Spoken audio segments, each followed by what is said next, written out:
Voltamos. A semana passada, infelizmente, eu não pude fazer o nosso É nosso. por problema de doença. Fiquei internado uma semana e, graças a Deus, eu estou bem. Me viraram do avesso, né, doutora? Sim, com muita saudade de estar aqui, né? Tava morrendo de saudade, né, amor? Eu estava lá no hospital segunda-feira, eu só pensava, meu Deus, será que o convidado não vai voltar? Será que ele vai desistir? Né? Que ele é uma pessoa muito importante. E eu estou bem, graças a Deus, eu já sei o que eu tenho. Eu tenho uma edmonia, né? Fala, deixa de... Ele passou Edmobilidade, não. Não, Fala, amor. fala.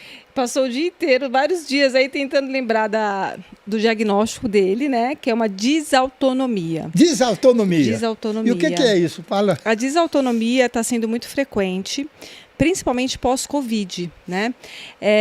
O que acontece? Nós temos aí mecanismos compensatórios, onde ao levantar, ao deitar, a nossa pressão, a nossa frequência, ela se adapta com esses movimentos, com essas mudanças de decúbito e tudo mais. E o Carlos Alberto, com esse passar do tempo, a gente não sabe ainda a etiologia disso, né? Ele desenvolveu a desautonomia, que é essa dificuldade de adequar a pressão e frequência cardíaca. Então, às vezes, ele fica um pouquinho mais hipotenso, né? A pressão às vezes cai mais, às vezes fica mais hipertenso, a pressão sobe, fica um pouquinho pálido, enfim. Nada muito grave, assim, nada grave, na verdade. Questão de adaptação, alguns cuidados, muita água, gente, hidratar muito, é muito importante a hidratação. É bem, assim, legal falar isso, né, amor?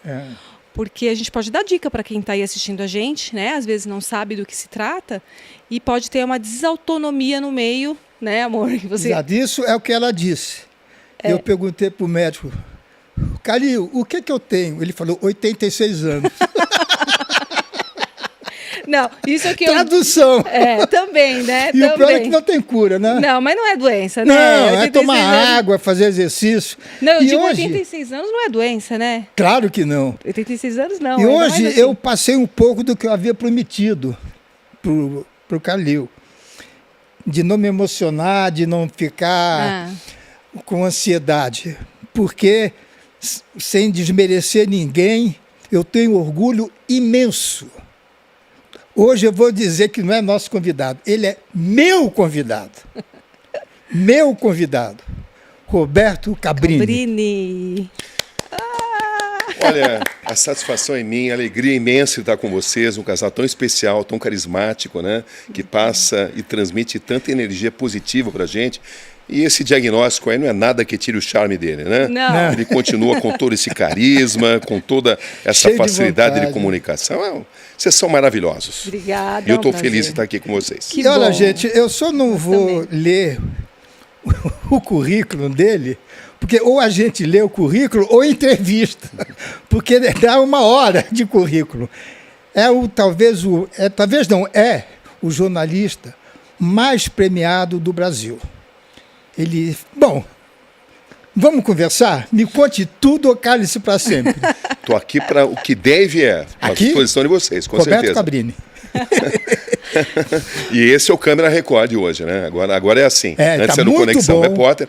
Eu sou muito feliz, né? Em primeiro lugar, porque eu estou em 2 redes tão queridas. Eu estou no SBT às madrugadas e estou na Record, né? Agora aos domingos e tal, enfim. É um momento muito especial, de muita identificação com os telespectadores, enfim. Existem momentos assim muito peculiares na nossa trajetória. Esse é um deles para mim. Legal, muito bom. Você sabe por quê? Você me gozou o negócio do nome? Sabe por quê que eu falei meu convidado? Diz o que você falou para mim dele. Dele? Eu não lembro, amor, o quê? De fazer pergunta a ele. Dá vergonha.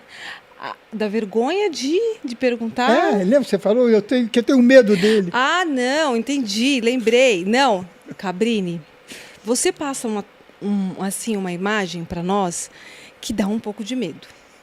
Ela tem medo de você. A gente não é a primeira pessoa que fala isso para você, né? Não, mas ao mesmo tempo eu estou cansado de ver o seguinte, as pessoas conhecem o meu profissionalismo, a maneira que eu elaboro matérias, mas quando elas me conhecem do ponto de vista pessoal, elas ficam surpreendidas porque eu gosto muito de brincar, eu sou muito descontraído, muito tranquilo, muito conectado com todo mundo, e as pessoas se surpreendem com isso. É isso que eu ia falar. Você é muito simpático pessoalmente, a gente já se conhece lá do condomínio, né? Sim, mas isso. assim, é nosso vizinho, né, amor? Mas na hora de ver o seu programa, a gente tem assim, nossa, meu Deus, parece até uma autoridade mesmo policial e tudo mais, porque a sua especialidade é um jornalismo investigativo, né? Sem dúvida, foi algo que eu desenvolvi ao longo dos anos, um estilo mais objetivo, às vezes incisivo, depende, né? Você precisa se moldar com o entrevistado. Se é um entrevistado que é do ponto de vista humano, assim, muito sensível, você precisa falar num tom de voz mais tranquilo, mais carinhoso, mas em outros momentos, quando você pratica o jornalismo investigativo, você precisa ser objetivo e você precisa sempre estar com muita atenção nos pequenos sinais emitidos pelo entrevistado. As pessoas emitem sinais através da sua linguagem corporal, através do seu olhar. Por isso que eu jamais levo anotações ou mesmo um roteiro de perguntas, porque as respostas fornecidas pelas pessoas são a melhor estrada para se fazer um grande trabalho. Então você precisa ter atenção total para você perceber para onde você vai dirigir e aquilo que você vai descobrir. Porque o objetivo sempre é você descobrir aquilo que não estava previsto pelo próprio entrevistado numa matéria investigativa. Claro, uma matéria humana, descontraída, é outro tipo de roupagem, outro tipo de estilo. Mas naquela matéria que você está investigando sempre em prol da sociedade, né? Porque uma investigação só vale a pena quando ela vai trazer algum tipo de benefício para a sociedade. Nesses casos, você precisa ter uma concentração total e a partir das respostas você elabora as melhores perguntas. As grandes perguntas que eu já fiz ao longo da minha carreira investigativa, elas sempre surgiram através de pistas fornecidas pelo entrevistado. Eles dão essas pistas e aí surge a grande pergunta, mas uma pergunta veiculada com algo que foi fornecido no momento da entrevista. Olha que legal. E quando você faz a pergunta, porque medo é uma coisa que você não sabe o que é. Porque a gente fica com medo, cara. Você foi lá falar com o Fernandinho Beiramar, chama ele de bandido. Você é bandido? Olha, Carlos, eu gosto muito do que eu faço e sei da importância social que esse trabalho tem. Então, não é que não tenha medo, todo mundo tem medo. O medo, inclusive, ele estabelece os limites do que você pode fazer. Mas eu sou muito concentrado na minha importância para a sociedade, na importância do trabalho que eu estou fazendo para as pessoas, o que as pessoas precisam saber.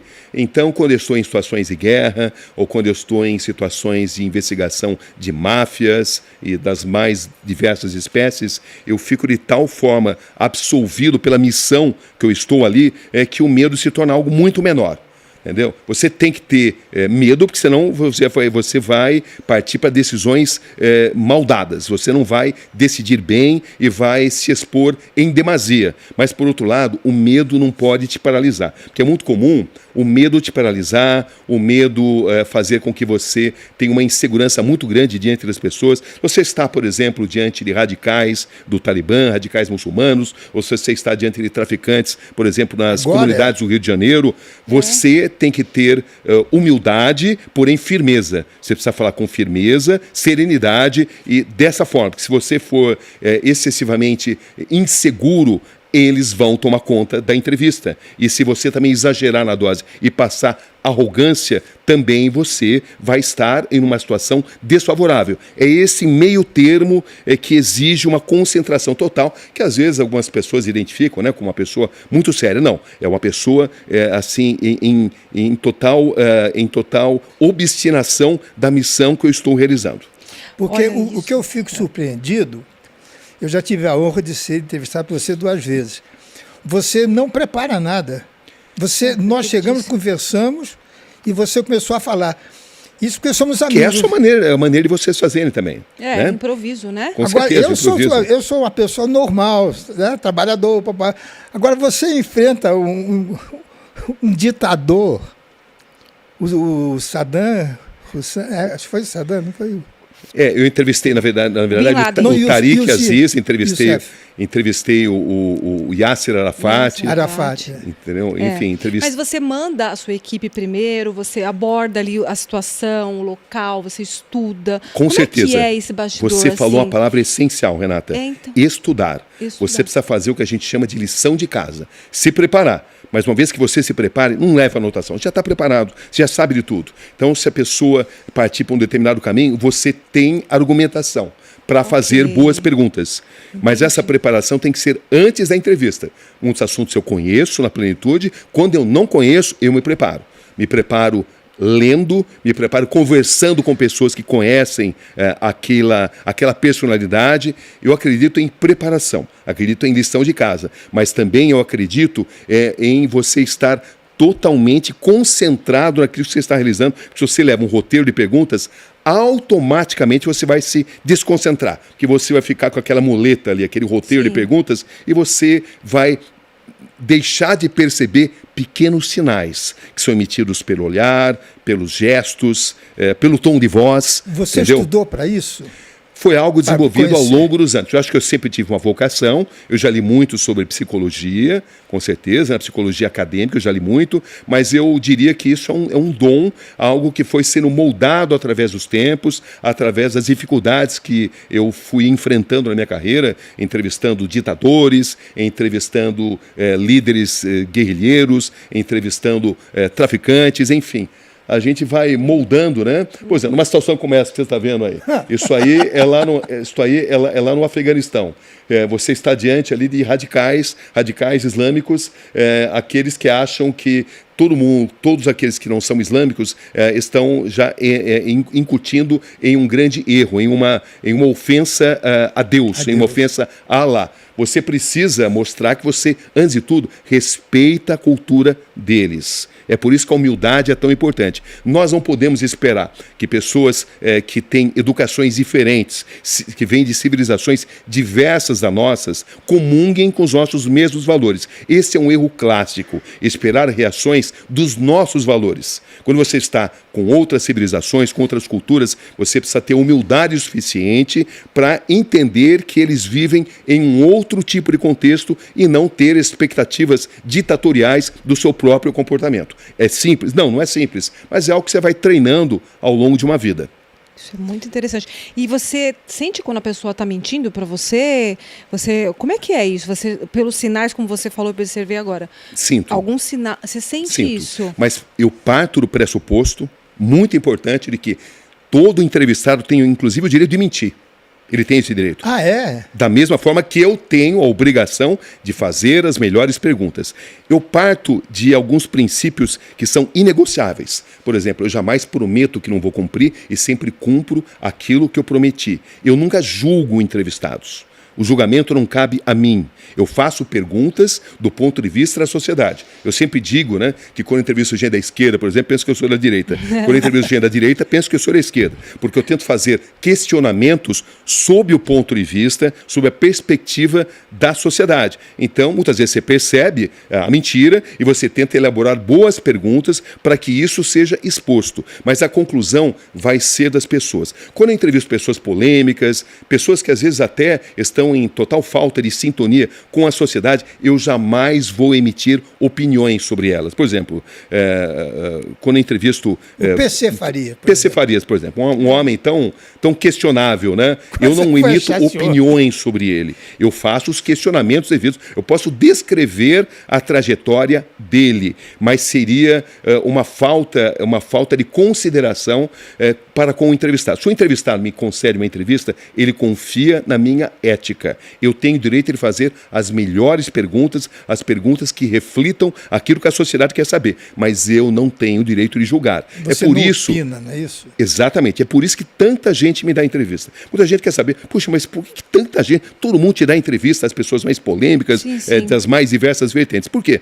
Primeiro, sabem da credibilidade e sabem fundamentalmente que eu não vou julgá-las. Eu acho que todo mundo tem o direito de apresentar o seu lado da história. Tem gente, por exemplo, que afirma que quando você entrevista um bandido, você está glamorizando o crime, você está ali incutindo a sociedade a praticar os mesmos atos. Eu totalmente eles acreditam desse tipo de filosofia. Quando você entrevista alguém que está numa outra correnteza que não a da sociedade vigente, você está também ensinando a sociedade a conhecer aquelas pessoas para se proteger contra elas. Eu lembro de um secretário de segurança que ele sempre dizia que era um absurdo jornalistas entrevistarem gente do PCC, desta organização criminosa que age nos presídios, né? Até se descobrir que esse mesmo secretário de segurança tinha ligações incestuosas com o mesmo PCC. Quando você entrevista alguém e você acha que, pelo fato de você conceder àquela pessoa a oportunidade de se manifestar, você vai fazer um desserviço porque pessoas vão se inspirar nelas, você está menosprezando uma das qualidades mais importantes da nossa raça, a raça de seres humanos, que é o livre-arbítrio. Jamais menospreze isso. As perguntas têm que ser legítimas, têm que refletir aquilo que a sociedade quer saber, os direitos de minorias, tem que lutar contra preconceitos, mas jamais julgar.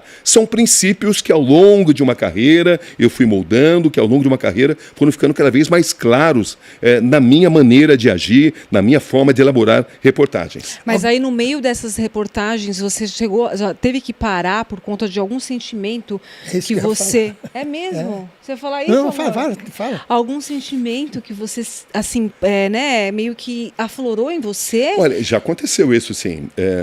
Porque o bom jornalista é aquele, o investigativo, é aquele que age como se fosse um comissário de bordo, tendo que administrar uma crise de um passageiro que tomou umas e outras, né? Senhor passageiro, o senhor, por favor, queira retornar ao seu assento.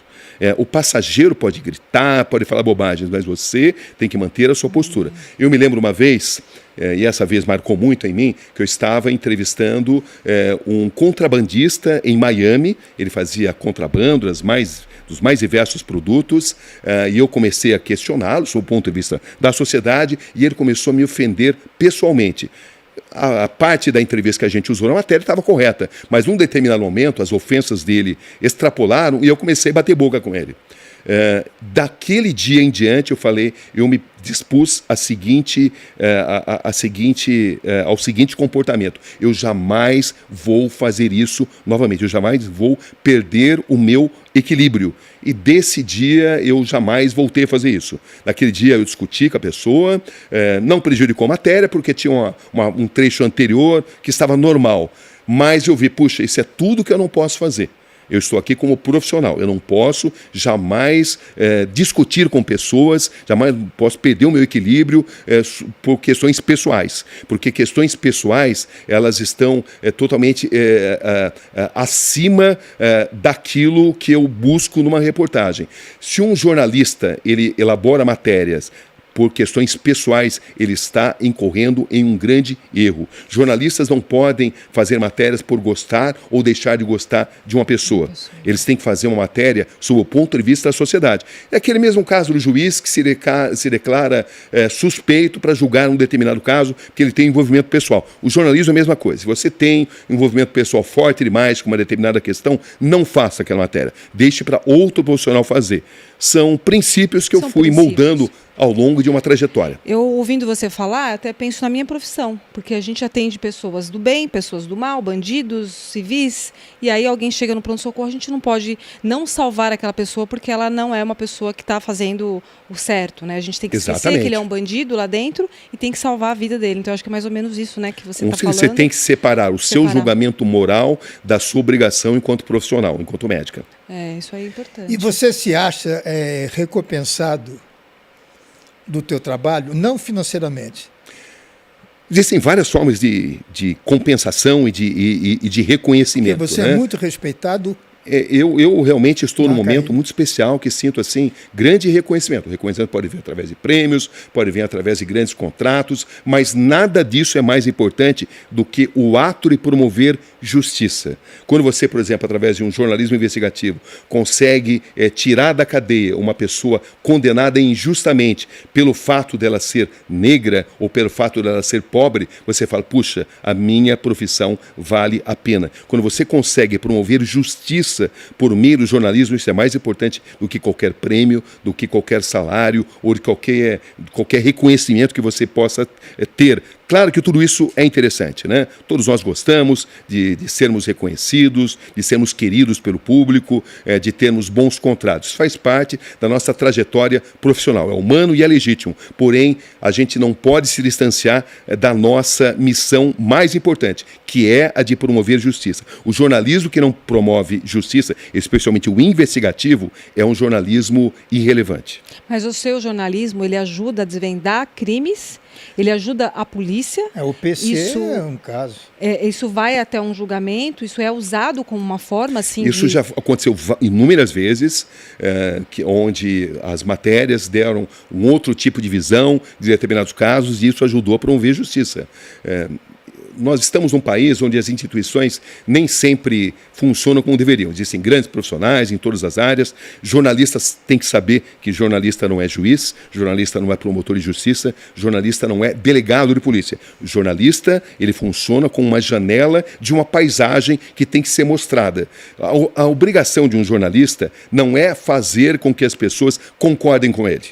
A obrigação de um jornalista é trazer informações, desvendar segredos para que as pessoas, municiadas de informações mais importantes, mais consistentes, possam tomar decisões melhores, mesmo quando essa decisão ocasionalmente não representar aquilo que o jornalista pensa. Nós não estamos aqui num ato de convencimento para que as pessoas pensem como nós pensamos. Então, ao longo da minha carreira, localização de fugitivos, matéria, por exemplo, da pedofilia na Igreja Católica, onde graças a essa matéria que a gente ganhou o Prêmio ESSO de jornalismo, né? Graças a essa matéria a gente fez com que os bons sacerdotes, aqueles que não concordam com abusos sexuais, por exemplo, né? Que existem, todas as entidades podem ter eventualmente distorções, mas num determinado momento a Igreja Católica estava sendo complacente com determinados desvios de conduta. E eu lembro que quando a gente fez uma matéria e expondo isso, a gente deu a possibilidade para que os bons sacerdotes ganhassem mais espaço. Claro que tudo isso foi ao preço de muita pressão. Quando você expõe essa confraria do silêncio, que tenta esconder mazelas de abusos sexuais, mazelas em forma de injustiças, você vai ter reações. Eu costumo dizer que denunciados não mandam flores. Denunciados intimidam, denunciados pressionam e, às vezes, eles fazem ações contra as pessoas que você mais ama.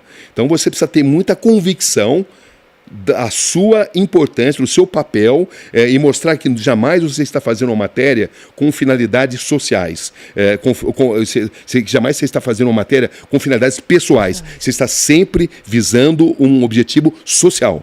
Então, você nunca pode se afastar desse tipo de noção, né? Então, ao longo da minha carreira, eu já tive a oportunidade de fazer muitas matérias, de livrar pessoas falsamente acusadas, de combater preconceitos de homofobia, preconceitos raciais, de mostrar que a polícia estava sendo arbitrária, de mostrar em grandes guerras. Eu já tive a oportunidade de cobrir 7 grandes conflitos, e em guerra você sempre assiste a grandes matanças da população civil.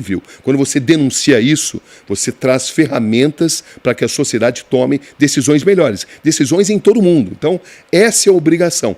Mas o bom jornalismo, ele não substitui um bom judiciário, ele não substitui bons delegados de polícia, ele não substitui bons promotores, ele apenas cumpre a sua missão. Mas numa sociedade é absolutamente imprescindível um jornalismo que não vise a ideologização, que é um processo que a gente está enfrentando nesse momento. O Brasil passa por um momento de imensa ideologização da nossa atividade, partidarização. As pessoas não julgam atos pelo mérito das questões, mas sim pela procedência ideológica. Você não pode julgar o caráter de uma pessoa pelo fato de ela ser da esquerda, do centro ou da direita. Você tem que julgar o mérito, a essência dos acontecimentos.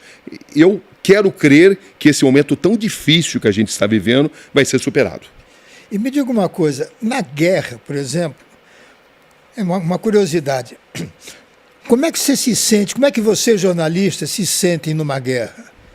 A proteção, a segurança... Carlos Roberto, os conflitos, eles têm semelhanças, mas eles têm também distinções bem importantes, né?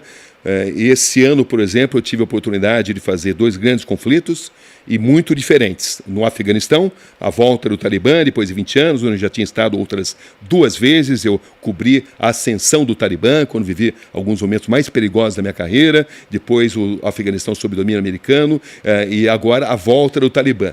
No Afeganistão, você encontra como elemento mais importante o radicalismo religioso. Já na Ucrânia, que é o que eu acabei de cobrir agora, você tem um país invadindo outro, você tem uma questão econômica que tem um peso muito grande. Nós estamos falando de uma nação que até 2014 tinha um governo pró-Rússia.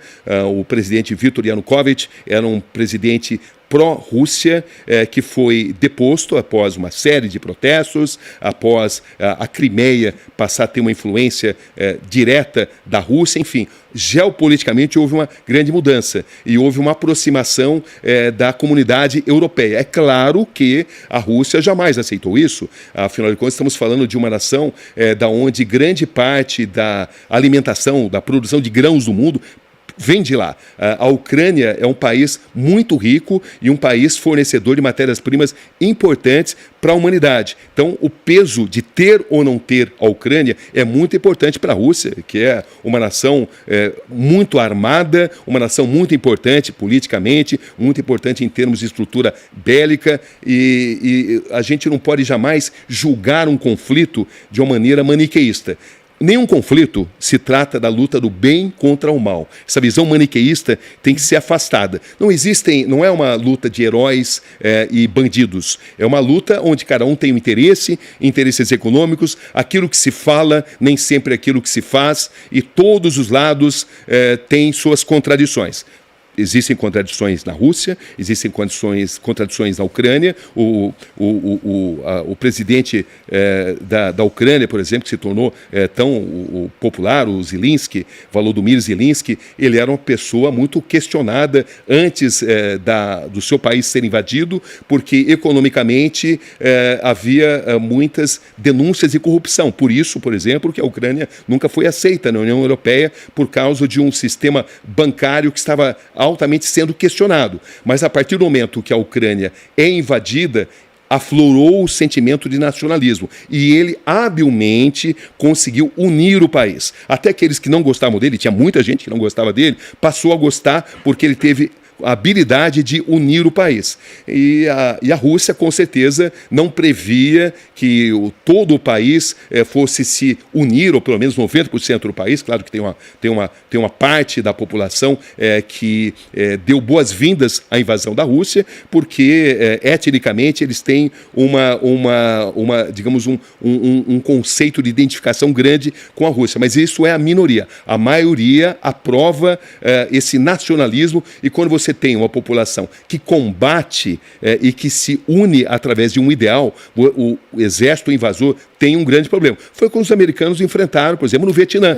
Eles achavam que o Vietnã, uma nação tecnologicamente, uma nação belicamente mal equipada, não iria resistir às armas de grande potência. Mas eles não se deram conta do enorme engajamento da própria população e por isso perderam a guerra. A mesma coisa está acontecendo na Ucrânia. É claro que a Ucrânia não conseguiria enfrentar a Rússia, que é um exército, que tem um exército dos melhores, dos mais competentes, de maior poder de destruição do mundo, se não houvesse as armas fornecidas pelos americanos, fornecidas pela União Europeia. Mas, enfim, tudo isso está em jogo ali. E quando você cobre, por exemplo, um país invadindo o outro, você vai ter uma diferença muito grande do que cobrir a volta do Talibã, onde os atentados terroristas vão ser os elementos mais importantes. Você tem que prestar atenção em atentados terroristas, em qualquer tipo de comportamento lá. Já quando você está em Kiev, por exemplo, sendo bombardeado todos os dias, é outro tipo de preocupação que você tem que ter.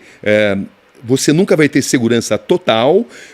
Existem aqueles que decidem cobrir uma guerra do hotel, outros preferem estar na linha de frente. A decisão é do próprio profissional, mas riscos sempre vão acontecer. Cabe ao jornalista fazer uma relação muito sensível dos custos e benefícios do trabalho que ele está realizando. Me diga uma coisa, essa guerra, posso estar falando uma grande besteira, é uma espécie de Davi e Golias, porque a Rússia pode acabar com essa guerra em meia hora. Acho que estão matando civis. Mas, ao mesmo tempo, ela produziria possivelmente uma terceira guerra mundial.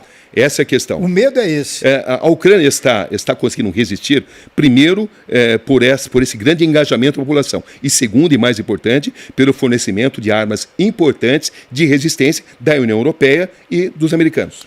O negócio da OTAN é conversa, né? A OTAN preza sempre, como qualquer tipo de organização na esfera capitalista, ela preza sempre a expansão de mercado. O mercado ucraniano é altamente considerável, uma das nações mais importantes. Ela não é muito falada no mundo, mas ela é fundamental no fornecimento de grãos, no fornecimento de matéria-prima diversas. Então, a Ucrânia, embora seja pouco divulgada no Ocidente, ela é geopoliticamente muito importante. Ela já tinha armas, mas agora, com esse apoio dos exércitos que pertencem à OTAN, à União Europeia e os Estados Unidos, ela se tornou muito bem equipada. Claro que, como você bem disse, a Rússia poderia usar... A Rússia tem armamentos químicos, a Rússia tem armamentos nucleares, enfim, tem armamentos biológicos, mas, ao mesmo tempo, isso imediatamente iria forçar a entrada da União Europeia e dos americanos na guerra, o que teria consequências devastadoras, onde todos perderiam. E, por outro lado, né, essa política de isolamento da Rússia não tem acontecido na mesma proporção que se previa, porque ela tem tido um apoio muito importante da China. Esse apoio da China tem feito a diferença, ela tem enfrentado consequências importantes, né, do ponto de vista econômico, mas ela tem resistido também, e esse apoio da China tem sido importante para isso. Mas, Cabrini, você estando lá, quando você retornou para o Brasil, que você assistiu, lógico, o jornalismo em relação a essa guerra. O que a gente assistiu aqui é realmente o que está acontecendo lá? Você acha que teve, assim, fantasiou um pouco, aumentaram um pouco o que a gente assistiu aqui? Vem notícias a gente é bombardeando, outro, né? Bombardeado de notícias, né? O que você viu lá realmente é o que a gente sabe aqui? É o que a gente vê realmente? Olha, você encontra na Ucrânia diversas faces. Você chega a entrar em supermercados, por exemplo, em grandes conglomerados em Kiev, a capital, onde a situação está próxima do normal. Pessoas comprando com tranquilidade, uma certa diversidade bastante aceitável de produtos. O esporte também, né? O futebol, com certeza. Por outro lado, Kiev está sendo todos os dias bombardeada. Para você entrar na cidade, por exemplo, é um ato de muito risco, né? Porque você tem que usar o trem. O trem é o meio de transporte mais aconselhável. Esses trens têm horários erráticos, geralmente eles entram de noite, e quando você se aproxima do perímetro urbano de Kiev, há um momento de enorme tensão, porque você não pode emitir ali nenhum feixe de luz. Se o celular, por exemplo, de uma maneira inadvertida acionado, há uma enorme tensão. Eu lembro, por exemplo, que a gente estava entrando em Kiev e alguém, por acidente, ligou o celular por alguns poucos segundos. Foi um pânico. Don't do this! Turn off the light! Por quê? Porque o trem pode se tornar um alvo. A luminosidade faz com que o trem se torne visível para as baterias de ataque da Rússia. Então há uma tensão muito grande. Então, existem setores onde o risco é muito grande. Todo o período que eu fiquei em Kiev, por exemplo, você assistia a ataques, em geral feitos de madrugada, longos períodos onde você vivia o toque de recolher, chegava a durar até 48 horas, e os ataques eram sempre de madrugada, você não conseguia dormir, porque você tinha aquele alarme, a sirene que alertava os ataques era acionada, você não conseguia dormir por causa disso, e você acordava no dia seguinte muito cedo para saber quais eram as baixas daqueles ataques. E essas baixas poderiam ser grandes supermercados, grandes centros comerciais, poderia ser, por exemplo, um prédio muito próximo do centro, a questão de 600 metros do hotel onde a gente estava hospedado, porque ali tinha uma fábrica de armamentos, né, que foi o alvo. Então, todos os dias você via ali muita destruição. E, ao mesmo tempo, você andava em alguns setores. À medida que você vai ficando mais tempo na cidade, você consegue saber aonde você deve ir. Então você encontrava até restaurantes maravilhosos, funcionando muito bem, entendeu? Onde você não percebia que estava acontecendo a guerra, entendeu? Então uma guerra ela tem vários ângulos, tem ângulos tenebrosos, morte de crianças, morte de mulheres, famílias que se separam, e tem momentos onde você não consegue aceitar a ideia de que você está num país em guerra. Tem de tudo. E o fato da Ucrânia ser um país muito culto e de ter uma atividade cultural muito intensa ajuda a aliviar essa tensão, principalmente na capital. Estamos falando de um país que foi o grande centro do mundo eslavo, uma cidade-estado do mundo eslavo há 1.500 anos. Então, Kiev é a cidade dos escritores, a cidade dos poetas, e ela continua tendo uma atividade cultural muito importante. As pessoas se reúnem para conversar sobre cultura, mesmo em guerra. Por outro lado, existem ataques diários. O fato é que a Rússia nunca conseguiu sitiar completamente a cidade. Ela achava que em pouco tempo ela ia dominar. Por quê? Poderia, ela tem. Ela teria, mas estamos falando de um país grande. Não é medo de ter uma guerra mundial? Acontece que a guerra aconteceu em várias frentes, em várias regiões, e Kiev está muito bem protegida. No setor oeste, norte e oeste, foi aonde as tropas russas mais se aproximaram. Você chegou a ficar ali numa distância, por exemplo, de 1 quilômetro entre a resistência da Ucrânia e o posicionamento das tropas da Rússia. Você conseguia até enxergar, né? Você tinha até uma impressão visual dessa localização. Nós tivemos assim, estivemos em situações, né, onde, quando o jornalista americano Brent Renaud foi assassinado, nós estávamos a questão de 1 quilômetro dessa região ali. E era uma região que vivia um momento dramático, porque a população tentava deixar aquela área, que era uma área onde o risco era muito grande, e quando a população deixava a área, ela era alvejada. E para você cobrir isso, você tinha que se expor a riscos, entendeu? Então, era a região de Irpin.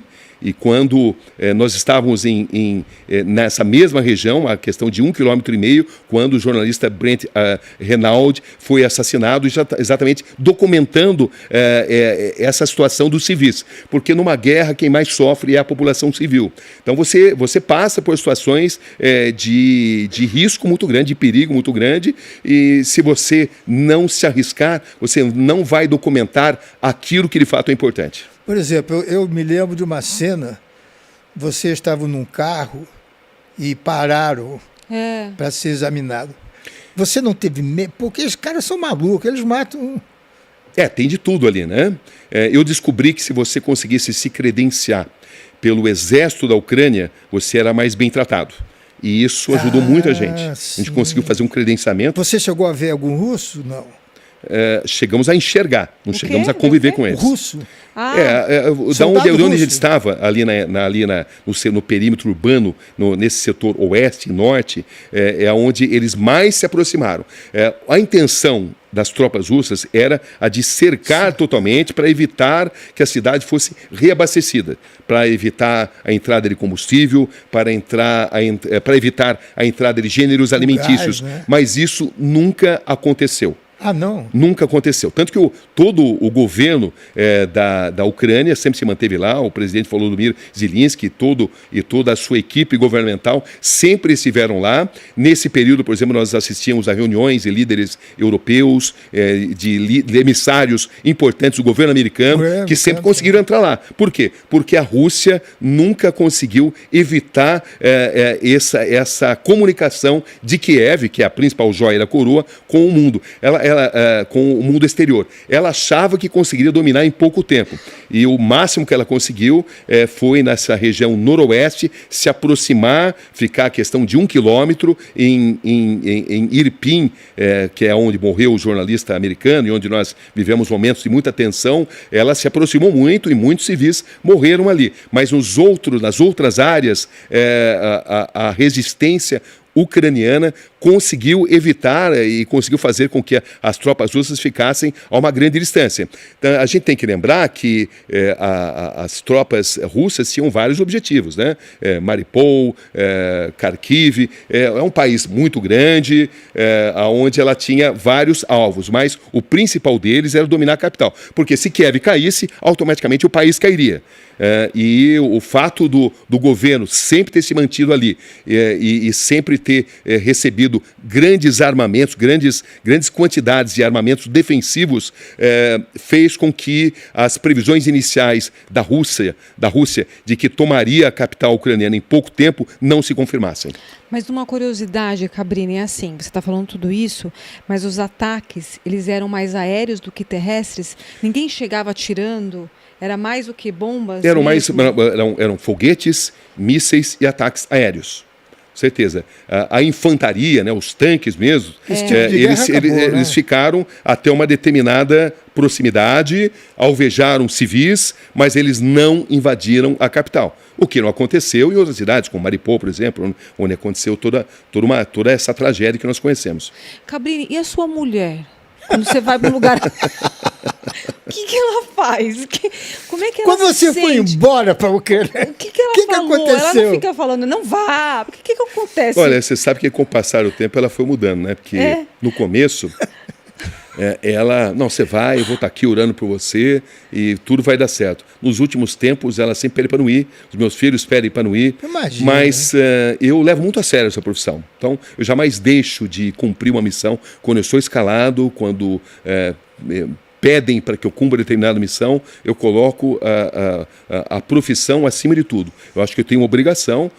Ao longo dos anos eu adquiri uma experiência, essa experiência ela é usada nessas coberturas. Como eu disse, os conflitos são diferentes, mas a exposição ao risco, o controle do seu medo é o mesmo, né? A necessidade de se controlar mentalmente é a mesma em qualquer tipo de conflito. É o mesmo que eu enfrentei na Somália, que eu enfrentei na Palestina, que eu enfrentei na Caxemira, que eu enfrentei no Iraque, que eu enfrentei no Afeganistão. Entendeu? São situações diversas, objetivos diferentes, mas a mesma situação de risco e a mesma necessidade de se controlar. Porque se você se controlar, você tem possibilidades bem maiores de proteger a sua vida, proteger a vida das pessoas que estão contigo e de fazer melhor o seu trabalho. Mas aí quando você falou, quando pedem para você ir, você... então é um pedido, é uma produção, é um pedido... Nós estamos com transmissão de pensamento, é impressionante. Porque tá tão legal, né? Nossa Senhora, estou apaixonado. Eu estou babando aqui. Acho que eu também. Mas aí pedem, você pode dizer não. Pode dizer não. Né? Nenhum veículo de comunicação obriga um profissional a cobrir um conflito bélico onde existe risco de vida. Nunca vi isso acontecendo. É uma decisão do próprio profissional. Entendeu? Uma decisão em conjunto, uma decisão consensual. No caso de civil, por exemplo, de bandido, você gostou, alguém diz para você, parte de você a ideia de entrevistar um traficante, beira-mar, outro, você foi também aquele outro lá do PCC, o Macola. Parte de você isso, ou alguém diz, olha, vai lá, prepara isso. Olha, Carlos, o fiel da balança é sempre a importância social daquela matéria. A matéria não pode ser importante pelo risco. O risco pelo risco não vale nada. Tudo bem, a adrenalina pode até viciar, né? A doutora, como brilhante médica, ela sabe disso, que a adrenalina é uma droga e ela traz uma sensação que onde muitos vão se sentir assim impulsionados, vão sentir uma compulsão em repetir a mesma sensação. Mas isso tem que ser sempre bem menos importante do que a sua importância jornalisticamente. É o custo-benefício, o quanto isso vai ser importante. Vale a pena assumir esse risco? Se é o risco pelo risco, não faça essa cobertura. Muitas coberturas não vale a pena porque é um risco grande demais para uma possibilidade de produzir grandes reportagens que não compense isso. É um julgamento do próprio jornalista em conjunto com os seus colegas. Tudo isso é discutido, é conversado. No meu caso, eu sempre sou o primeiro a ser entusiasmado por ir, porque eu reconheço a importância. Às vezes, costumeiramente, os chefes são aqueles que dizem para não ir, né? Nessa guerra na Ucrânia, eles estavam me pedindo para que eu voltasse umas 2, 3 semanas antes de eu voltar. Eu sempre dizia, não, vou continuar, tem condições, dá para operar. Risco existe, claro que existe, ninguém aqui é ingênuo de achar que não tem risco. Houve barulho de bomba, deve esperar que vai cair, né? Sem dúvida, hotel, sem dúvida, mas eu sempre penso da seguinte forma, numa guerra você se depara com a população civil que está vivendo uma situação muito pior que a sua. O jornalista, ele fica num hotel que tem uma proteção melhor, o hotel onde eu estava, por exemplo, em Kiev, ele tinha um bunker. Então, esse negócio de usar colete, tem guerra, tem conflito, tem cobertura que compensa usar isso. Entendeu? Mas tem cobertura que não compensa, porque seria como se você estabelecesse para a população local que a sua vida é mais importante que a deles. Você vai passar arrogância. A maneira de se decidir isso é através do conhecimento da área. A maneira do mundo, a maneira dos exércitos e das guerrilhas convivendo com a imprensa mudou através dos tempos. Você, nos anos 50, nos anos 60, quando você se identificava como um jornalista, de um modo geral, tinha exceções, mas de um modo geral você era protegido. Você usava ali um cartaz escrito press, imprensa, as pessoas respeitavam. A partir da guerra na Bósnia, aí, nos anos 80, jornalistas passaram a ser alvos e franco-atiradores. E aí, na guerra do Iraque, jornalistas passaram a ser moeda de troca, passaram a ser vítimas de sequestro. Jornalistas foram constantemente sequestrados, grupos terroristas passaram a decapitar a cabeça de jornalistas, o que aconteceu no Paquistão, por exemplo. Então, a maneira de se proteger é o conhecimento e o estudo do terreno onde você está pisando. A maneira de se proteger na Somália é diferente da maneira de se proteger no Afeganistão, que é diferente da maneira de se proteger na Palestina, que é diferente da maneira de se proteger na Colômbia. Existem peculiaridades. Nada te protege mais do que conhecer os aspectos locais. Eu diria para vocês que o respeito a culturas diversas sempre te põe em condições melhores, porque, de um modo geral, há a percepção desses países onde as guerras são costumeiras de que há uma arrogância, uma prepotência, especialmente da imprensa ocidental, em relação à cultura deles. E essa revolta faz com que, muitas vezes, jornalistas sejam atacados. É o que aconteceu, por exemplo, no Afeganistão, quando eu vivia uns momentos mais críticos da minha carreira. Quando o Talibã tomou o poder, a gente estava cobrindo uma vila persa que estava sendo totalmente dizimada pelo Talibã. O Talibã estava solidificando a sua posição quando o Talibã tomou o poder, e eles estavam destruindo essa vila, porque essa vila tinha dado comida para as tropas inimigas do Talibã. Era uma vila persa. E a gente filmou todo esse ataque, toda essa destruição da vila. Na saída a gente foi interceptado. O fato de saber falar algumas palavras em pastum fez com que pessoas, os combatentes que estavam ali apontando armas e estavam dando toda a indicação que iam nos fuzilar, parassem para prestar atenção na gente e para, de repente, pensar que a gente não era o que eles pensavam que a gente fosse, que era jornalistas com um viés de uma cobertura ocidental, de uma cobertura britânica ou americana. Até a gente conseguir mostrar que a gente era do Brasil, onde a gente tinha um outro tipo de visão geopolítica, leva um tempo. E a gente foi interceptado por combatentes semi-analfabetos. E é essa a razão do Talibã se perpetuar no poder durante muito tempo. O Talibã sempre teve um apelo nas regiões, nas áreas rurais. Já nas capitais, o domínio americano sempre fez eco na população mais intelectualizada. Mas o Talibã jamais deixou de existir exatamente por ter apelo nas áreas rurais. Mas eu lembro que nesse dia, o fato de saber falar algumas palavras em pastum fez com que eles tivessem a noção de que eu respeitava a cultura deles. Pastum é língua de quê? Não sei. Eles falam pastum. Eu falei como a Rabaranasta Sarrafi brasileira.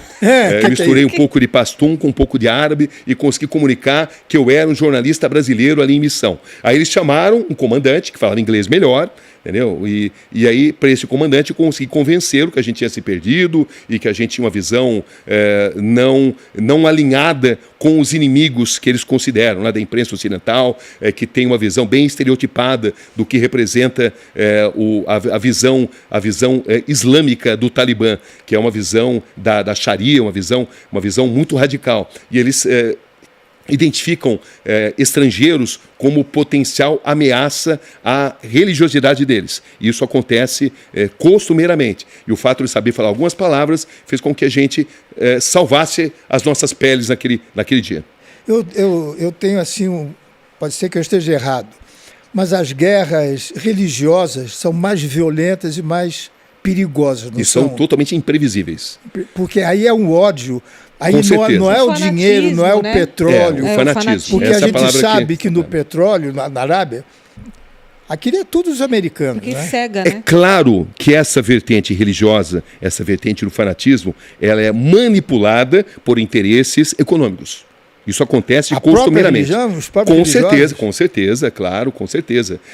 Por exemplo, no Afeganistão, nós estamos falando de um grupo islâmico que sempre pregou ser contra o uso de drogas, mas jamais abriu mão do comércio de papoula, que é a matéria-prima da heroína, para se enriquecer e manter condições de se armar para enfrentar os inimigos externos. Então, há uma hipocrisia muito grande nisso, né? Existem os interesses religiosos e existe também manipulação dessa visão religiosa. A visão religiosa é um componente importante, porque a visão religiosa faz com que pessoas estejam dispostas a dar a sua própria vida em prol de uma causa. Você encontra ali radicais do Talibã, radicais do Estado Islâmico, que nesse momento o grande problema do Afeganistão, o grande inimigo do Talibã nesse momento não são os americanos ou não são os europeus, são sim o Estado Islâmico, mas eles têm uma visão diferente. Embora eles tenham origens comuns, o Talibã ele prega a perpetuação desta visão do Alcorão localmente. Já o Estado Islâmico, que operou na Síria, que operou no Iraque, foi muito forte nessas regiões, e que tem um braço chamado ISIS-K, ele prega a propagação e a expansão do radicalismo religioso, do fanatismo por todo o mundo, por toda a região, e considera todos aqueles que não sejam muçulmanos como inimigo. Então, os americanos também aceitaram que o Talibã controlasse o Afeganistão, depois de tê-los combatido durante 20 anos, porque o Talibã foi considerado pelos americanos como um mal menor. O Talibã é um problema, sempre foi um problema, sempre foi um inimigo dos americanos, mas foi considerado, num determinado momento, uma ameaça menos importante do que a do Estado Islâmico, que prega a expansão, né, de todo o radicalismo desta visão muito peculiar que eles têm. Nossa, sabe que você falando tudo isso, assim, viajar pra gente... Você está assustada, não? Eu estou empolgada, eu estou adorando. É um investimento para a nossa vida, fazer viagens, né? Eu acho que é uma coisa que ninguém te tira, lembranças e tudo mais. Quando você faz essas viagens, seja para guerra, cobrir guerra ou para cobrir outro tipo de situação, você volta diferente, com certeza. Né? E assim, você volta mais humano, você vê a vida de outro jeito. Como é que é, Cabrini? E você volta entendendo melhor o seu próprio país. Quando você enxerga o seu próprio país com as nossas contradições do lado de fora, você passa a entender melhor. Você passa a entender melhor por comparação. Você vê que muitas dessas contradições, muitas dessas hipocrisias são comuns do elemento humano. E outras são uma questão referente à cultura, referente às civilizações. Então você passa, a partir do momento que você conhece outras civilizações, a entender melhor a sua, inclusive. E como é que você vê o Brasil nisso tudo?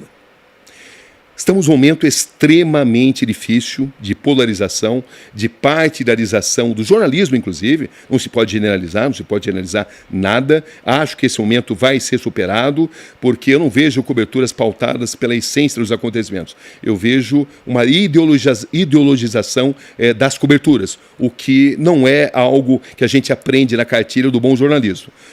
Eu acho que a gente tem que superar isso, acho que vamos superar, mas nós estamos vivendo um momento que eu diria emburrecedor, onde eu não vejo tanto da direita quanto da esquerda, ou mesmo no centro, um projeto de Brasil.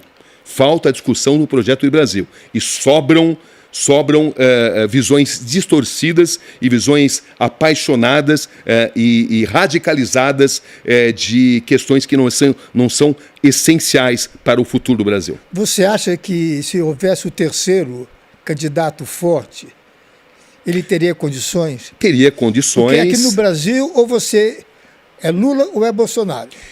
Esse momento já se perdeu, mortais. né? Isso já não tem mais volta. Você não pode dizer. A sociedade perdeu uma oportunidade e ficou nessa visão polarizada aí. E a gente não tem esse terceiro homem. Nós não temos o momento de termos. Então a coisa vai continuar. Foi perdido, porque não houve um entendimento entre diferentes lideranças políticas do país. Por vaidades, por interesses, por uma visão egoística, enfim, pelas mais diversas razões. E a gente se perdeu e estamos nessa polarização, nessa ideologização do nosso processo político tão fundamental, e é um momento muito perigoso na nossa história, com certeza. Estamos vendo atos de violência, atos marcados pela imprevisibilidade, e espero que possamos sobreviver enquanto nação. Você, sendo jornalista, como é que você vê o jornalismo no Brasil atualmente? Nós temos muitos talentos, pessoas extremamente bem preparadas, mas eu vejo uma contaminação dessa ideologização. É aquela noção de que o mais importante não é julgar um acontecimento em si, mas sim qual é a sua procedência ideológica dos seus personagens envolvidos. Se os personagens são de uma determinada vertente, você tem que combatê-los, ou se são de outra vertente, você tem que glorificá-los, e você esquece os fatos. O jornalismo, conforme eu disse aqui já, não é um ato de convencer as pessoas a pensar como nós pensamos. É um ato de apurar bem as informações para que as pessoas mais bem equipadas possam tomar decisões melhores, mesmo que elas não representem a que você, enquanto cidadão, tomaria. Mas isso tem sido costumeiramente esquecido, mas eu acho que em algum momento isso vai ser superado. Eu sou um otimista. Você tem uma filha linda que está na TV. Sim. Ela também ela também é jornalista então, já? Ela optou pelo lado do jornalismo, do entretenimento. Né? Tá. Ela exerce a apuração, a necessidade da boa informação, a responsabilidade, mas ao mesmo tempo a descontração, né? Uma coisa mais leve. Tá. Enfim, ela curte muito isso, é apaixonada por isso, e já começou exercendo a profissão no ao vivo, entendeu? Isso é uma coisa que eu admiro muito, né? Essa geração atual tem muita facilidade para fazer coisa ao vivo. É impressionante, é uma habilidade dessa geração atual. Uma geração que às vezes lê pouco, menos do que deveria, mas uma geração que tem muita afinidade com a tecnologia. Sim. E muita facilidade de improvisação, de fazer coisas ao vivo, enfim. Cada geração tem a sua característica. Você né? já fez uma entrevista ao vivo nessas situações todas, assim, já saiu? Foi alguma coisa assim diferente para você? Já fez alguma coisa desse Já, tipo? Olha, com tanto tempo profissional, é difícil encontrar algo que eu não tenha feito, né? Porque eu fui exposto a muitas coberturas, né? A muita coisa. Eu já tive em perto de 80 países, já cobri 5 Olimpíadas, 5 Copas do Mundo, já cobri 7 conflitos bélicos, enfim, já fiz mais de 200 documentários, então nesse momento atual da minha carreira, é difícil encontrar algo que eu não tenha coberto, ou pelo menos algo semelhante, entendeu? Tá. Não? Porque é mais Ayrton Senna, então são mais de 40 anos fazendo isso, porque é uma coisa que eu gosto, que eu me identifico, que eu me dou, entendeu? E a experiência vai se acumulando, né? Mas os profissionais da minha geração, eles não começavam fazendo coisa ao vivo como a geração atual. Isso é muito bacana. Por outro lado, eles assim, tinham uma formação mais sólida academicamente. Entendeu? Eles davam mais atenção para a formação acadêmica. São gerações diferentes, cada geração tem o seu encanto, tem a sua característica. Me diga uma coisa, todos nós, quando começamos a carreira, a gente nós sonhamos em fazer sucesso, tal. Você, com 16 anos, quando começou, sinceramente, você acha que ia chegar onde você chegou? Não. Nunca te passou isso pela cabeça? Nunca me passou pela cabeça. Porque você é a pessoa mais importante do jornalismo, cara. Eu não paro para pensar dessa forma. Mas você sempre. Obrigado. Você é. Obrigado. Nós temos muitos grandes profissionais e cada um tem a sua contribuição aí em diferentes óticas, né? Mas eu procuro trazer informações relevantes para a sociedade como um todo. Claro que não há circo sem bilheteria, você precisa lutar por audiência, faz parte, né, da característica, mas ao mesmo tempo, hoje eu me preocupo muito em ter algum tipo de lição social. Trazer uma informação de qualidade, né? Propósito para as pessoas, exatamente. No seu caso, o teu horário normalmente é horrível. Porque é final de domingo, você viu futebol, você viu entretenimento, aí entra você meia-noite. Meia-noite no SBT. Hoje, não, na Record entra o quê? Não, tem às 23, às 11. Depois do domingo espetacular. A gente está com um desenho assim de programação bem interessante agora, Carlos, que é o seguinte, porque a gente entra com a grande reportagem, entra por volta das 9 da noite, entra 15 antes, minutos. Depois você anuncia. 15 minutos. E depois a gente vem com 1 hora de programa, que é no Câmera Record. Eu sei. E essa grande reportagem, que esses 15 minutos, é a maior audiência do domingo fora da TV Globo. Entendeu? A gente Costumeiramente. viu ontem, né? Foi. Ontem, por exemplo, a gente chegou a 12 pontos, né? Mentira. Quando a gente começou, a gente subiu 4 pontos, o que é um fenômeno, né? É um fenômeno, loucura. Não é sempre que isso acontece, mas digamos que de cada 10 matérias que a gente faça, 8 a gente é a principal audiência, né? Da programação. Que é um horário muito consagrado, então a gente tem essas duas vertentes. A gente entra num horário que tem tido uma audiência espetacular, muita audiência. E aí a gente entra com a matéria mais qualificada, às 11 da noite, onde o universo de ligados é menor. É um programa de 1 hora, né? Um programa muito extenso. Conteúdo bastante, entendeu? né? Mas os dois têm uma determinada missão a ser cumprida. A explosão de audiência é às 9 da noite, que é o horário, é o prime time da televisão, né? E às 23 a gente vamos dizer assim, a gente faz uma versão estendida, a gente tem a condição de se aprofundar mais no tema que a gente está abordando. Falando agora como artista, quem é que edita o seu trabalho? Eu sou o editor-chefe, mas eu tenho uma grande equipe.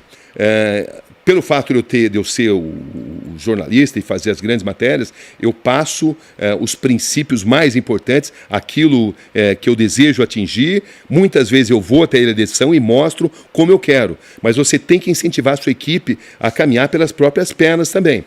Então, eu estabeleço princípios, discuto insistentemente o que está certo, o que está errado, o que a gente tem que aperfeiçoar, o que a gente tem que manter. Eu, como editor-chefe, essa é a minha obrigação como editor-chefe, né? É estabelecer a pauta em consonância com a liderança da Record, com o jornalismo da Record, né? O próprio diretor de jornalismo, o vice-presidente de jornalismo, o Antônio Guerreiro, ele participa disso, o diretor, o Clóvis... de produção, exatamente.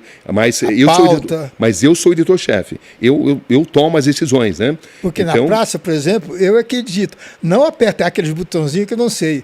Mas edição é comigo. Eu edito o programa. Isso é fascinante editar, né? Não, é o que eu mais gosto. Eu gosto de gravar, que a gente... Uhum. A gravação é muito mais engraçada que o programa no ar. Muito mais engraçada. Mas a edição eu não abro mão. A edição, ela é essencial para o fracasso ou para o sucesso de qualquer tipo de programa. Você salva um programa na edição e você também pode deteriorar um programa que foi muito bem gravado numa edição mal feita, uma edição infeliz também. Essa edição é muito boa. Então, eu sou um profissional que eu tenho, assim, hoje, um background, um histórico bem diferente da maioria, porque eu trabalhei nas todas as grandes emissoras. Trabalhei 13 anos na Globo, onde tem uma hierarquia muito estabelecida, onde tem um rigor muito grande, mas, por outro lado, você não tem tanta liberdade para elaborar os seus próprios programas. Isso eu tive em outras emissoras, trabalhando no SBT, trabalhando na Bandeirantes. Na Globo, e agora você trabalhava com a Armando Nogueira? Eu comecei com a Armando Nogueira. Quando eu comecei em jornalismo, a gente... Foi quando nós nos conhecemos, lá na Globo, não foi? Com certeza, com certeza. Eu fui o repórter mais jovem da história da Globo, com 17 anos. Eu sei. E na época era o Armando Nogueira. O repórter tinha acabado de ter uma mão, né? Um pouco antes de eu começar, o repórter era apenas uma mão, o locutor, o apresentador, ele exercia o papel mais importante e o repórter não aparecia. Isso estava começando há pouco tempo em algo inspirado pelo telejornalismo americano, algo que foi feito de uma maneira muito competente pela Alice Maria e pelo Armando Nogueira, que eram os grandes líderes do jornalismo na TV Globo. Eles estabeleceram os padrões. Eles mudaram. Entendeu? A maneira de fazer um off, a maneira de elaborar uma reportagem, a maneira de se vestir, até a entonação se discutia. ela estabeleceu um padrão de qualidade muito importante, mas que, por outro lado, também pasteurizava, padronizava excessivamente os estilos. Então, os estilos passaram a ser mais valorizados, né? A diferenciação de um repórter para outro, ao longo dos anos. No começo, os repórteres tendiam a ser muito semelhantes. Entendeu? As mulheres vestiam sempre o mesmo tailleur, a mesma entonação. Era difícil até saber quem era um repórter e quem era outro, com algumas exceções, né? Os brilhantes sempre, evidentemente, apareciam. Mas, ao longo dos anos, os diferentes estilos começaram a aparecer. E o fato dessa monopolização ter sido quebrada, porque quando eu comecei, só existia a TV Globo em jornalismo, né? As outras eram incipientes. O Bojalo exatamente. criou muita coisa exatamente. Também mas, ao longo dos anos, o telejornalismo cresceu em outras emissoras, e o fato de eu ter trabalhado em outras emissoras e de ter perdido muito tempo, ou ter gasto muito tempo da minha carreira editando, quantas madrugadas em ilhas de edição, quantos documentários eu mesmo editei, porque eu sempre gostei disso. E tinha essa liberdade em outras emissoras, como no SBT, que sempre me deu muita liberdade, como a Bandeirantes, que sempre me deu muita liberdade, e a Record também.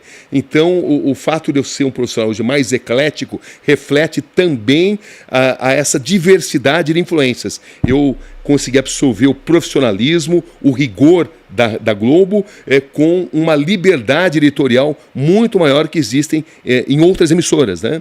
Então, é por isso que hoje me sinto um profissional muito em condições de passar boas experiências para essa jovem geração que está surgindo aí. Eu ponho a mão na massa, eu entro em ilhas de edição, mas eu também incentivo a minha equipe a pôr a mão na massa, entendeu? Porque às vezes eu posso ir numa ilha de edição, às vezes não tenho condição. E também, se eu for fazer tudo, eu não vou aguentar fisicamente, né? Então a gente tem que ter um equilíbrio. Claro que eu sou o editor-chefe, cabe ao editor-chefe decidir a pauta em conjunto com a liderança principal do jornalismo da Record, cabe a elaboração da matéria, os caminhos que eu vou optar, a elaboração do texto da matéria e também a edição, que hoje ela é feita em conjunto com os outros profissionais que eu tenho. Tenho produtores, tenho editores, enfim.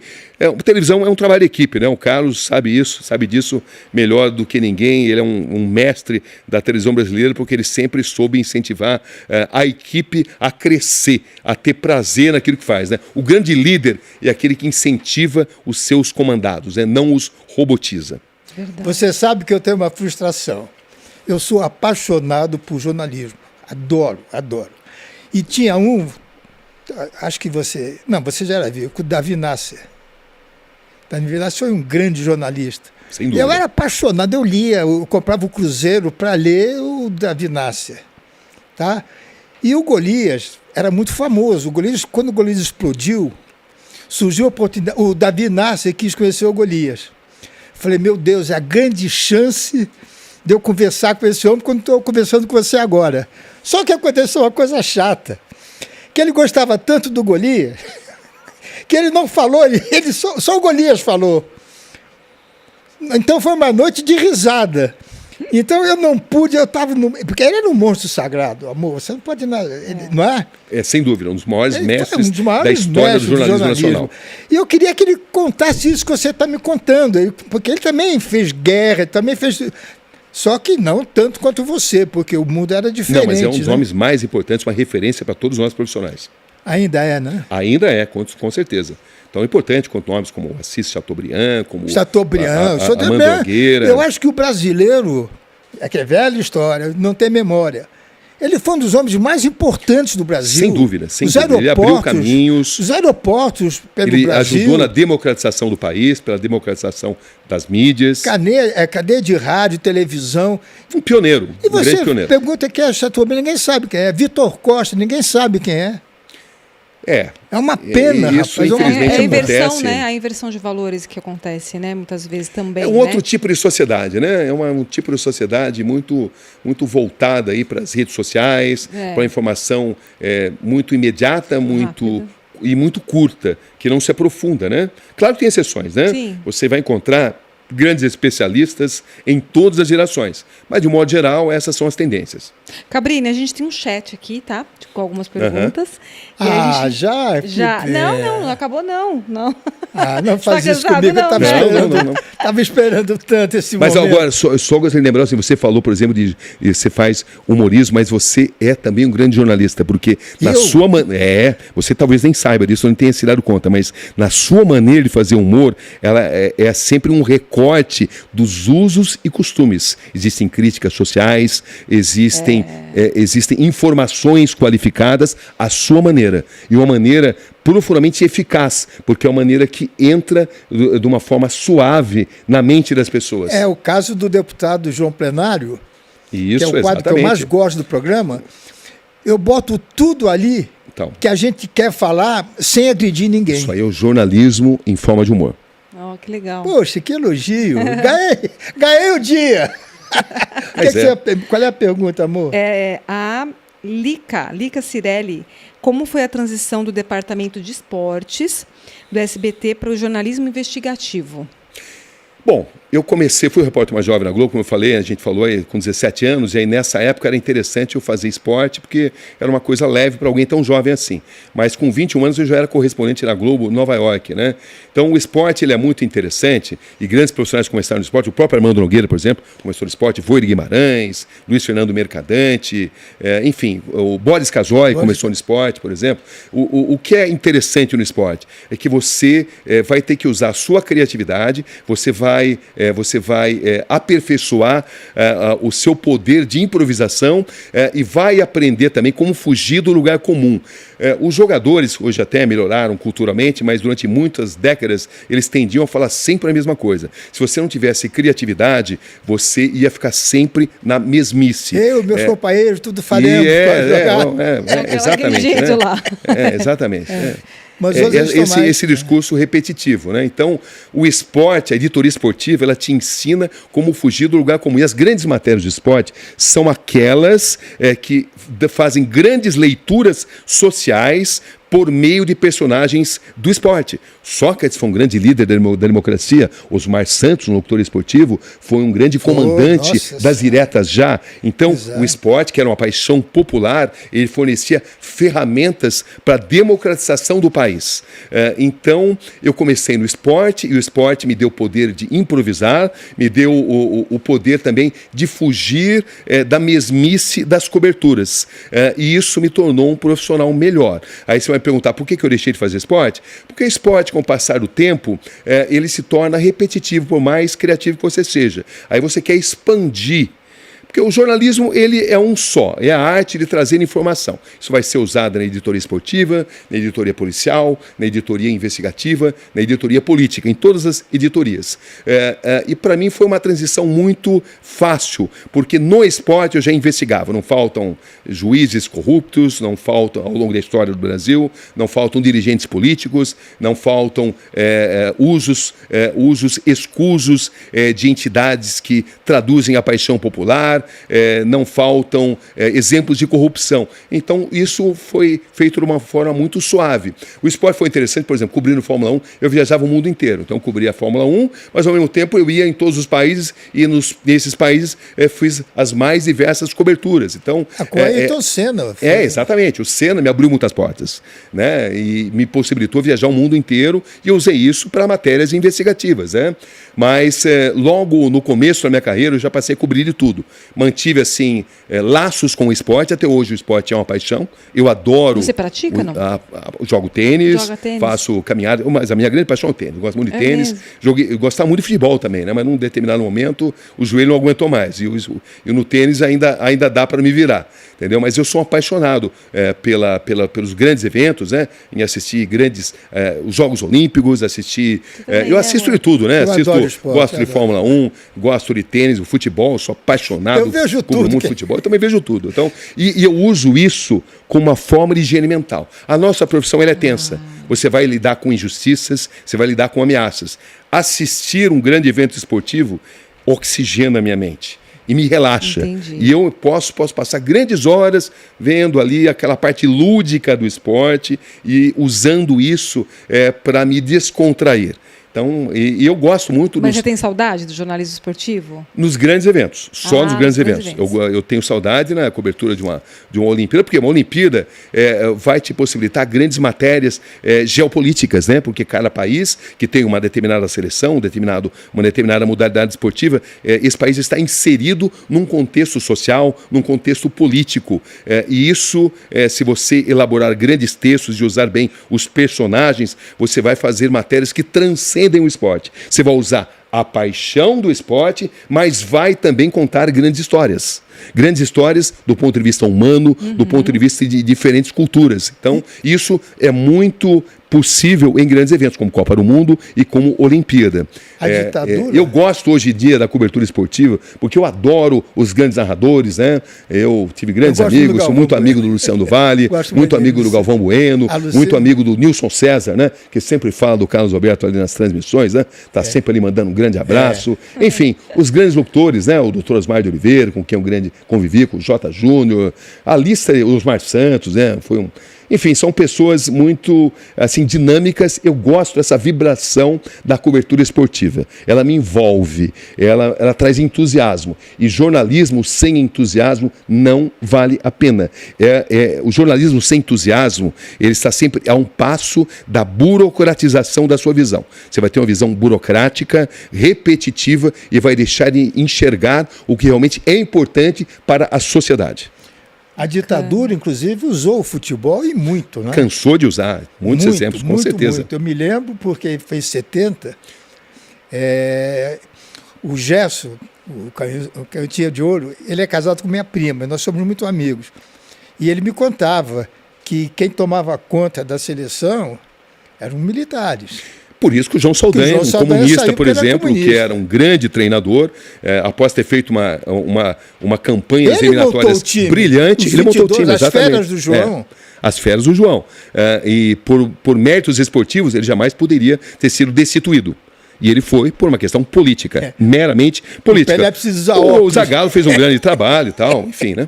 Mas quem montou o time precisa usar óculos e tirar o jogo. Por causa de uma frase. Pois é, exatamente. E foi uma pena que ele foi realmente... Foi outro grande jornalista. Uma das grandes inteligências do Brasil, né? Muito. E eu já passei muito tempo pesquisando as grandes declarações do Saldanha. O Saldanha, você podia até discordar dele, mas você jamais deixava de... Eu conhecia ele lá da TV Rio.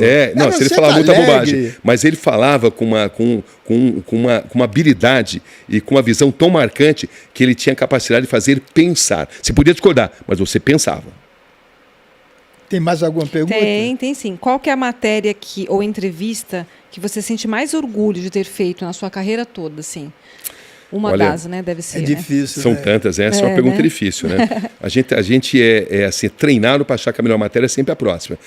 As matérias, elas são marcantes por razões diferentes, né? Quando você localiza, por exemplo, um fugitivo da justiça com PC Farias, ou quando você faz essa matéria, por exemplo, denunciando a pedofilia na Igreja Católica, que você faz com que muitas pessoas ganhem e sejam reconhecidos os seus direitos mais elementares, você ganha o jogo. Uma matéria que me marcou muito, por exemplo, foi quando a minha mãe morreu, eu decidi fazer uma matéria partindo da seguinte pergunta: o que muda na vida de um ser humano com a proximidade da finitude, com a proximidade da morte? E eu parti com essa pergunta, foi em um hospital de doentes terminais e fiz uma das matérias mais marcantes da minha vida, sendo que no começo eu achava que eu tinha que desistir dela, porque eu só encontrei seres humanos muito depressivos, muito deprimidos com a proximidade da morte. Até eu encontrar uma mulher absolutamente brilhante, chamada Rosa. Não há um único dia em que eu não pense nela, porque ela fazia dos últimos dias da vida dela, tinha câncer de útero, os melhores dias. Eu achava que eu iria consolá-la. Era ela quem me consolava. Ela enxergava, assim, seus últimos dias de uma maneira muito especial, de uma maneira feliz. Ela se reconciliou com todas as pessoas, tirou grandes lições e só espalhou sabedoria nas pessoas. E inclusive, o último capítulo do meu livro, né? Essa matéria se chamava Um Passo da Eternidade. Então, é uma matéria humana, onde, ao elaborar ela, eu fui desenvolvendo uma proximidade do ponto de vista pessoal, algo raro, porque eu procuro não ter isso, né? Eu procuro me afastar para manter a minha imparcialidade, mas nesse caso eu me permiti conhecê-la e me tornei um grande amigo dela, e essa sabedoria dela me influenciou nas minhas decisões, e eu sei que eu trouxe assim uma visão muito aperfeiçoada para milhões de pessoas que têm traumas com a finitude, o que é muito comum, porque essa mulher ela trazia grandes ensinamentos. Como também, por exemplo, a entrevista com o Fernandinho Beiramar, que é uma grande guerra mental, um cara que está sempre querendo te manipular, que você precisa estar sempre atento e usar pequenos sinais ali, foi realmente uma matéria muito marcante. As coberturas de grandes guerras, as coberturas de investigação sobre a banda podre da polícia foram muito marcantes pelos riscos que ela se impõe. Enfim, a cobertura da morte do Ayrton Senna foi muito marcante. O Ike Batista também, você deu uma encarada. Ike Batista. Ike Batista foi uma matéria muito marcante. Exatamente. Então, você tem que respeitá-lo e, ao mesmo tempo, se aprofundar nos questionamentos, né? Com um homem muito inteligente, que se você não tomar cuidado, ele toma contra a entrevista e você não vai fazer perguntas importantes. Você não está ali para ser mais importante que o entrevistado, mas você está ali para trazer do entrevistado o melhor que ele pode te oferecer. Você não está fazendo uma competição com o entrevistado, você está fazendo um serviço para os telespectadores. E o serviço para os telespectadores é trazer o entrevistado, no caso de uma matéria investigativa, o melhor que essas pessoas têm a oferecer em forma de questionamentos que muitas vezes podem representar abusos, podem representar distorções, podem representar ilegalidades, enfim. E no caso do Ike Batista tinha muitos aspectos Eu acho até uma peculiaridade da sua profissão, até da forma como se apresenta, porque você não precisa de um personagem, você vai até uma boca de tráfico, faz aquela sua entrevista e entrevista o Ike Batista, que é uma pessoa conhecida, né? Então acho que isso torna explosão, né? É uma coisa que você consegue passar para as pessoas, né? Tudo isso, independente da persona, né? Isso é muito legal, né, Cabrini? Você conseguir dimensionar, né, numa entrevista que às vezes as pessoas ninguém nunca viu, né, aquelas pessoas lá. Porque um dia eu assisti uma entrevista sua de você indo visitar mulheres da vida. Então aquilo ali também eu assisti, me chamou a atenção, assim como uma outra reportagem de uma pessoa conhecida. Então acho que isso torna diferente o seu jornalismo. Renata, você falou muito bem. Você não pode jamais perder a sintonia com a sociedade. Você está ali representando a sociedade. O que a Dona Maria, né, a gente no jornalismo fala muito, usa essa expressão, o que a Dona Maria gostaria de dizer. Dona Maria simboliza o cidadão comum, né? Então você não está representando os seus interesses. Você não está representando a sua família. Você está representando a população que está ali te assistindo. Então você precisa fazer perguntas sobre esse ponto de vista. E para você fazer grandes trabalhos, você precisa sempre ter em vista que a sua principal obrigação é a de promover justiça social por meio de boas matérias, que tragam questionamentos importantes que possibilitem a chance da sociedade evoluir. Isso não é simples. Isso você leva uma vida inteira, né? Demanda humildade, acima de tudo, né? Eu costumo dizer que jornalismo é, antes de tudo, o exercício da humildade, né? Como dizia o Sócrates e o Platão escreveu, né? Porque até a maneira é misterioso, mas o Sócrates nunca escreveu, é o Platão que escrevia os pensamentos dele, mas tudo que sei é que nada sei, né? Então, a gente tem que viver alguns princípios que você não pode negociar, né? Da mesma forma, como disse o Hiram Johnson lá numa guerra, a primeira vítima é a verdade. Não faltam pessoas que querem te manipular. Querem, né, fazer com que você faça uma matéria totalmente distorcida, puxando a brasa para a sardinha desse entrevistado. E você precisa evitar isso daí. Não é simples. Esta exatamente é a sua grande missão, de fazer matérias sabendo que as pessoas vão querer te usar, o que é normal, é compreensível, e as pessoas têm o direito de passar as mensagens que elas queiram passar, mas você não pode perder de vista que você está ali representando a sociedade. E sociedade é um órgão que é representado pela direita, pela esquerda, pelo centro, por pessoas intelectualizadas e por pessoas muito humildes, por pessoas ignorantes. Você tem que representar a todos e não apenas setores, não apenas recortes de uma sociedade. Você falou da Dona Rosa. Você é religioso? Eu acredito em Deus. Pelo amor de Deus, não, juro. Eu pensei nisso nesse Para você ver como vocês estão em sintonia, né? Mas nós temos. A gente tem uma sintonia muito boa, Cabrini. Muito, mas isso é nítido. É impressionante. Eu pensei nisso nesse segundo. Porque eu acho assim que a religião, tanto é que na minha anamnese, na clínica, eu pergunto qual a religião. Que eu acho muito importante, não para você se posicionar, eu como médico, você como jornalista, enfim. Mas eu acho que você tem que saber em que a pessoa acredita, né? Se ela acredita em alguma coisa ou se ela não acredita, só pelo simples fato de saber. E a religião, ela não é que ela influencia você, mas ela te traz alguma emoção dentro de tudo isso que você já viveu, alguma lição, alguma presença. Com certeza. Nossa, os ensinamentos bíblicos norteiam a vida de um cristão. Eu sou cristão. Você é cristão. Claro que eu não sou filiado a esta ou aquela igreja, porque, antes de tudo, eu sou jornalista. Eu exerço jornalismo no futebol clube, né? No exercício da minha profissão, eu sou ateu. O que eu quero dizer com isso é que eu não misturo religião com o ato de fazer jornalismo. Claro. O jornalismo é o exercício da razão. Mas, como ser humano, eu sou cristão.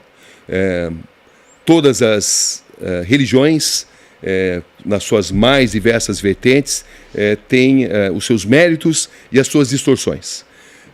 Você não pode fazer uma matéria com uma determinada ótica porque você é simpatizante desta ou daquela visão religiosa. Você tem que respeitar a todos. Você tem que respeitar o ateu, você tem que respeitar o islâmico, você tem que respeitar o judeu, você tem que respeitar o cristão, todo mundo, né? Quem tem religião, quem não tem religião. Você está ali para trazer boas informações. Não é simples, porque quando a gente faz jornalismo, o simples ato de fazer uma pergunta vai refletir a cultura com a qual a gente cresceu. Os valores que você tem na sua casa, né, passados pelos seus pais, pela sua cidade, pela sua comunidade, isso vai estar refletido no simples ato de fazer uma pergunta. Mas é aí que está o ato nobre de fazer jornalismo. É muito cômodo e muito simples e muito automático você dar espaço para aqueles que pensam como você pensa. É automático isso. Mas o grande mérito e o ato nobre do jornalismo é abrir espaço para aqueles que pensam de forma diversa. É fácil? Não, é muito difícil. Porque inconscientemente, de maneira subliminar, você vai tomar decisões que refletem os seus próprios valores. É por isso que essa busca da imparcialidade, em primeiro lugar, imparcialidade total não existe. Não existe por quê? Porque você nunca vai ser imparcial por esses valores que nós temos. Esse é um dos casos onde a estrada é mais importante do que o destino. O que faz do jornalismo uma profissão nobre é o ato de se buscar a imparcialidade, que nunca vai ser atingida. É um destino imaginário, que não vai ser atingido porque você tem as suas próprias convicções. É uma utopia, mais ou menos. É uma utopia, mas é no ato de buscar essa imparcialidade que você faz do exercício da sua profissão um ato fundamental para a democracia. Bacana. Eu estou orgulhoso de você. Amor. Porque você estava com medo desse bicho papão e você foi simplesmente maravilhosa.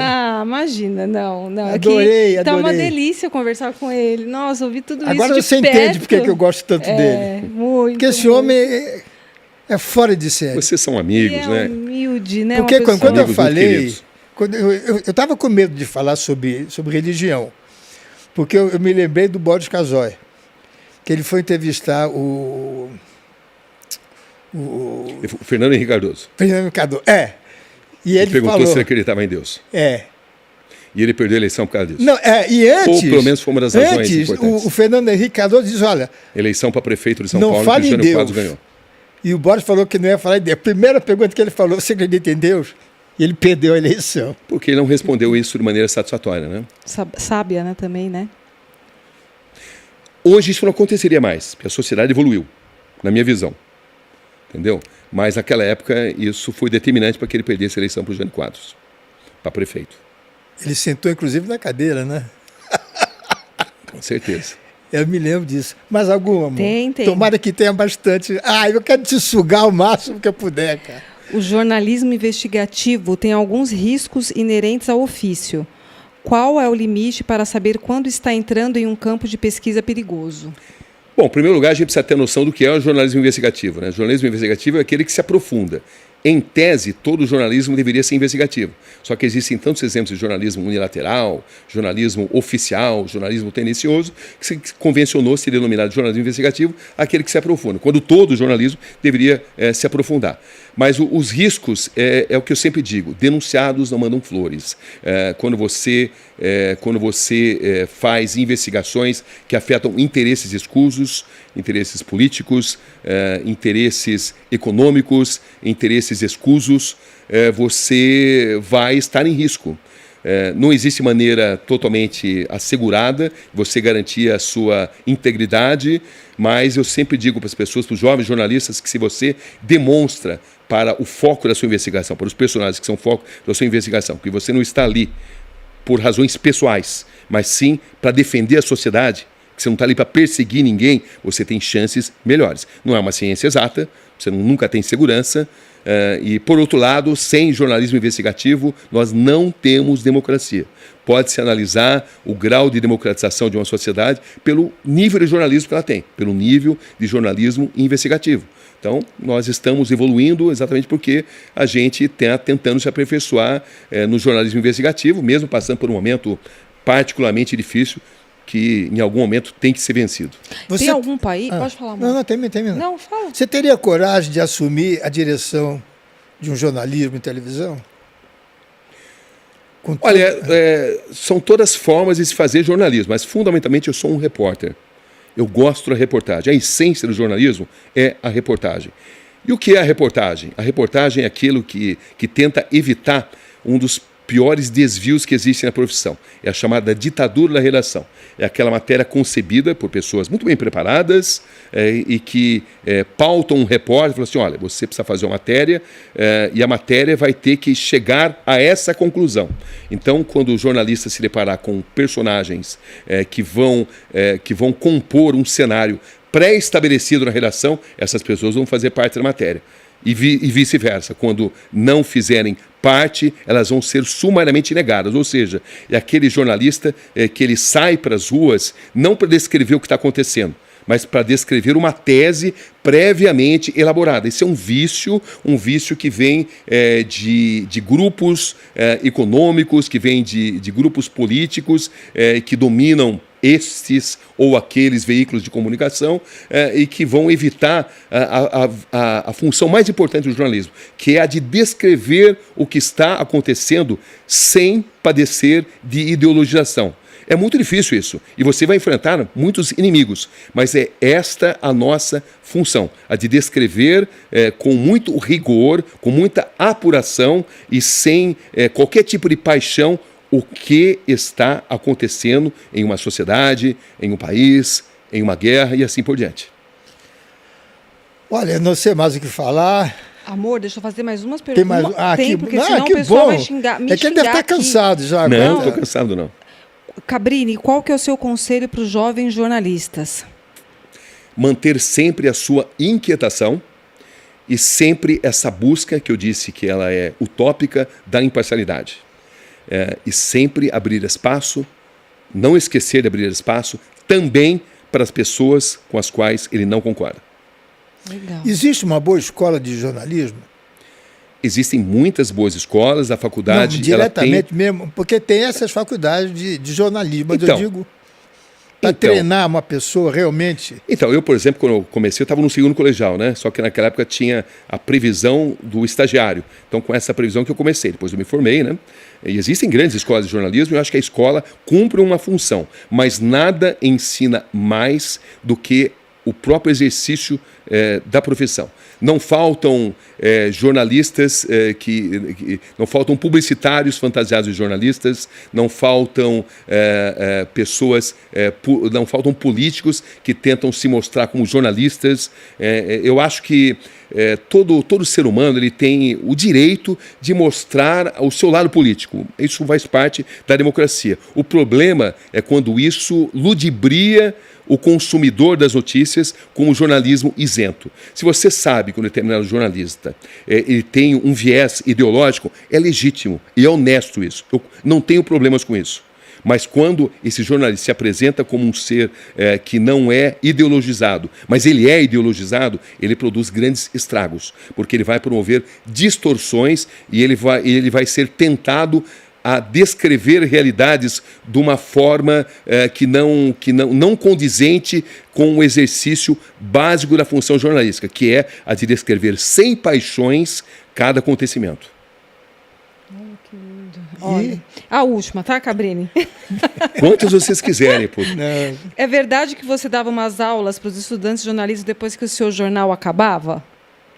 Olha, eu gosto disso, né? Eu nunca deixei de atender jovens jornalistas, nunca deixei de atender estudantes, porque eu acho que é uma função. Num determinado momento da minha carreira, eu aprendi com os grandes mestres, como Joanes Soares, como jornalistas. Eu vivi um tempo no exterior, né? Jornalistas americanos, jornalistas britânicos. Então, eu acho que é uma obrigação que eu tenho a de compartilhar, porque essa é a minha contribuição, a de estabelecer bons princípios, entendeu?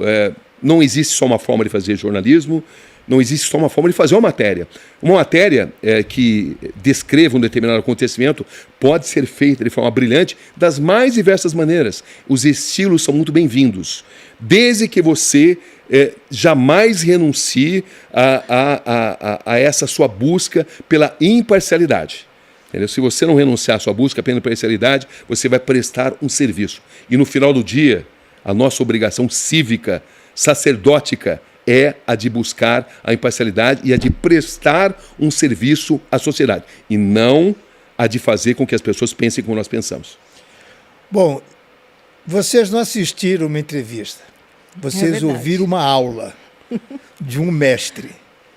Muito obrigado por tudo que você representa para o jornalismo brasileiro.